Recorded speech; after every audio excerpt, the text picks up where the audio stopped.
Hi friends, welcome back to my channel or welcome to my channel if you're new. Today I will show you how I like to block my crochet pieces. Specifically today I will show you how to do the book sleeve blocking process. But the process that I use for the book sleeve is how I block everything. And there's two different ways that I tend to do it, but I'm going to show you the one that I've been sticking to most of the time. It is much easier, a little bit quicker, and I just like it a lot better. So let's get started. When it comes to blocking your crochet pieces, there are a number of ways that you can do it, but the way that I like to do it is I grab these little foam grid pieces. I got a 4-pack off of Amazon for, I don't know, it was probably like 10 bucks or something. It wasn't very much. I will go ahead and link this exact one down below, but you'll need your foam boards, you'll need your crocheted piece that you're going to be blocking, and then you will also need pins or some sort of thing that you can use to hold down your piece in the exact shape that you want. I almost forgot to mention the most important part of this blocking process, but you will need something to block with. I use this little steamer. It's a Black & Decker steamer. It's just a nice small one that I plug in, but you will need this or something like this. So specifically for my book sleeves, I actually tend to use all 4 pieces, but I'm only going to be using 2 today, and I just put those 2 together and I will lay out my piece. Now, it doesn't really matter what side you have sticking up, but I try to do the good side sticking up so that way I can get an idea of what it's going to look like, because you can see how these sewn in pieces kind of stick up a little bit. So I like to point these out so that I can make sure that I get them as flat as possible. So my first step would be to determine the size that I'm going to want for this piece. These typically are around 10 inches to 11 inches long by, I think it's like 7 or 6.5 this way. I don't remember off the top of my head, but I will go ahead and I will measure out where I want everything to be. Sometimes I'll even stretch it just a little bit just to get it as flat as I can. But you will go ahead and you will do that and use your pins to pin it down. But I will zoom in and I will show you guys that a little bit closer. So now what I'm going to do is I'm going to start on this long side first. I just like to get the length in order. And when I have these completely folded, this will be about 6 inches tall. And so for my length, I will probably do about 16 squares long, and each square, if you get the grid one of these foam pieces like I have, each square on here is 1 inch. So I will just count however many inches I need, and then I will show you what I do next.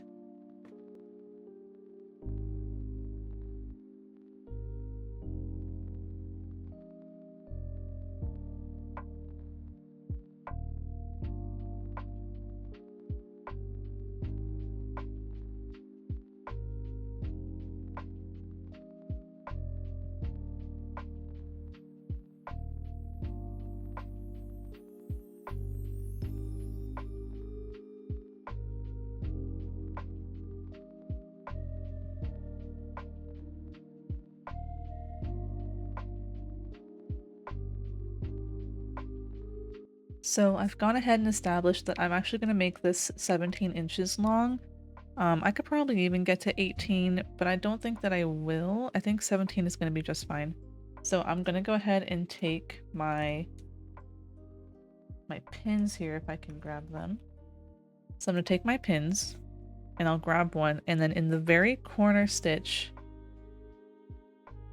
it can be either inside of the stitch or it can be in your chain 1 space. It can be kind of wherever, but I'm going to use that, and I'm just going to place this into my foam board. And I'm just going to push that down all the way. So now I have it on both ends. They're both pinned on one side, and I'm going to do that same thing to the other side. Only the corners, we're just kind of establishing how big we're going to want this. So I'm going to go ahead and do that, and I'll see you in a moment. Alright, so now you can see that I have pinned all 4 corners of this. It looks a little bit stretched out, but that's good. We want it to get as stretched as we can so that it can lay nice and flat for when we actually block it. When it comes to any sort of project that you're working on that you want to block, you can do it however you want when it comes to putting your pins in. This is just the way that I do it for most of my projects, especially for these book sleeves. I'm very specific about how big I want these squares to be and how big I want it to end up. So I'm just a little bit more precise. So if you are like me, what I do for the squares is I will kind of find like a good size that I want them to be. Like, for example, this will be 1, 2, 3, 4, 5, like 5.5 inches. So I'm going to make every single one of these 5.5 inches, the best that I can within the length size that I've given it. So I will go ahead and just place a pin right there. And I'll go ahead and I'll count again. So here's my half. 1, 2, 3, 4, 5. It's probably just going to go about right here.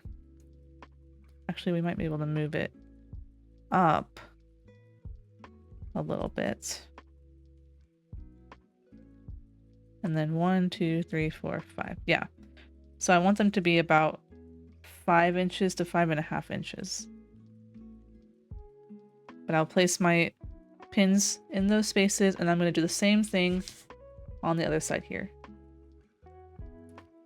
So I've gone ahead and I have all of my pins on my long sides. You can see they're pinned up there. And now I'm going to go ahead and do the short sides. I'm going to do the same thing where I'm probably going to pin in the middle on each side here, and then maybe in the middle points of this as well.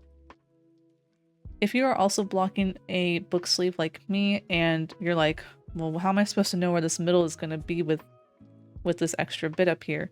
I just follow my seam point. And so I'm going to just pin this right here, but I'm going to go up to where my other pins are. And we're just going to place that there. That way I at least know where it's going to be. And then the same thing's going to happen for the other side.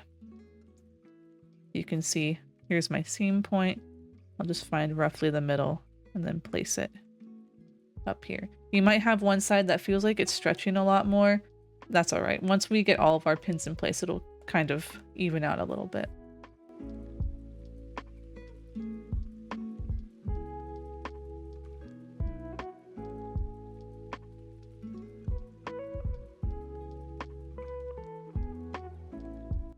Once you have everything all around the edges pinned, you might be wondering, well, this doesn't look like it's going to look very straight. I don't like how this looks.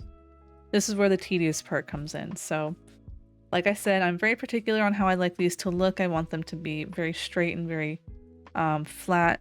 So I'm actually going to go through on every single side, so along the long sides and the short sides, and I'm going to put a pin in every point, and if not every other point, or I guess stitch, all along the edges. And then I'll look and see if that's how, like if it looks good, if I need some pins in other places, and I will meet you back once I've done that. If you have the pins that have like the 3 or 4 prongs, it won't take you as long as it's going to take me, but I have to pin 1 per stitch. So I will do that, and then I will meet you back to show you what I do next. Also, when I'm pinning, I'm just pinning my stitches to this line that I'm following. So this is where I've pinned all of my other pins, is along this line or along a line on all sides. So that's what I'll be following.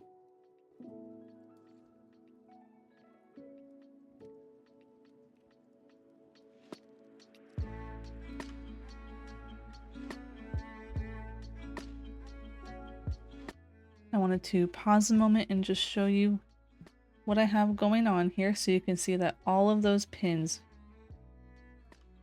are in like every stitch or every other stitch, and that goes all the way along this long side, and I'm going to be doing that for the whole thing. So I'll meet you back after I've done all of that.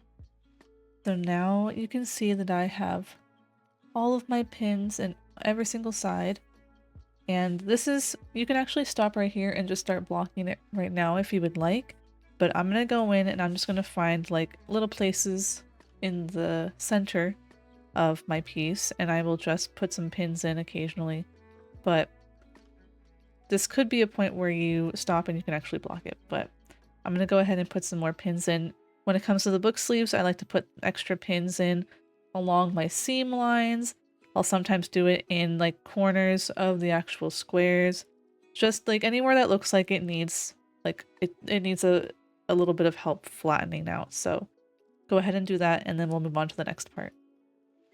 I will also go in and I will add a pin into the center, or like right off center, for all of my granny squares, just to hold them down when I actually do block them. I think that it's nice to have a little bit of that extra security to know that your piece is a little bit more attached to the blocking board.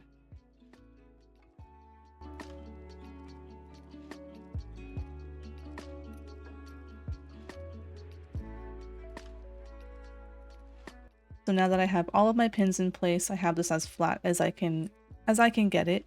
We will be doing the actual blocking process. So we're going to need our steamer. We're going to fill it with water, let that heat up, and then basically you're just going to steam the entire piece, making sure that you definitely get the sides.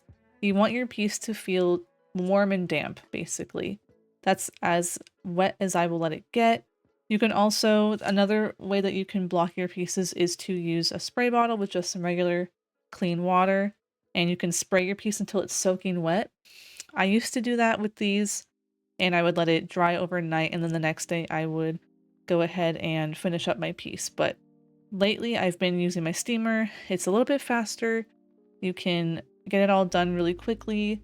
It's not soaking wet. It can still help with the stitches. The heat helps to soften the stitches and put them into a specific shape, which is why I've been using the steamer more often. And then it can also dry a little bit quicker. So we will take our steamer and we're just going to go along the whole thing. So I can demonstrate with my steamer, but I will not be doing my steaming right here, as I do have my camera right above me. So I will be doing this off of the camera, but you're going to take your steamer wherever your steam comes out, and you're just going to go ahead and steam across over your whole thing, making sure that you definitely get like the sides and you get the corners, making sure that everything is saturated to the best of your ability. I also recommend, if you have the steamer that I have, to not lean it down like this. I'm actually going to be taking my piece and flipping it up and then steaming with this upright. But I will be doing that in a different position. So go ahead and steam your piece, and then I will let you know what we do after that. So now we have steamed our piece. We've let it sit overnight to dry, and you will see here in a moment, I'm going to go ahead and check to make sure that it's fully dry all the way. Make sure you do that with your pieces. And now we need to take out all of those pins that we placed. So I'm going to go ahead and do that, and then I'll show you what it looks like afterwards.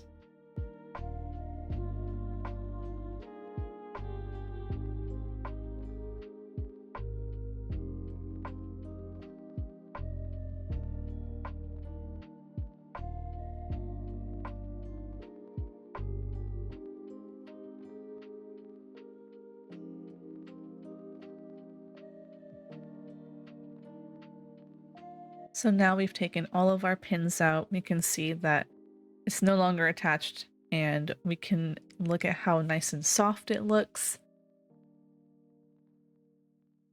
So once you remove all your pins, you can go ahead, just remove your foam board or whatever board you're using, and that's basically it.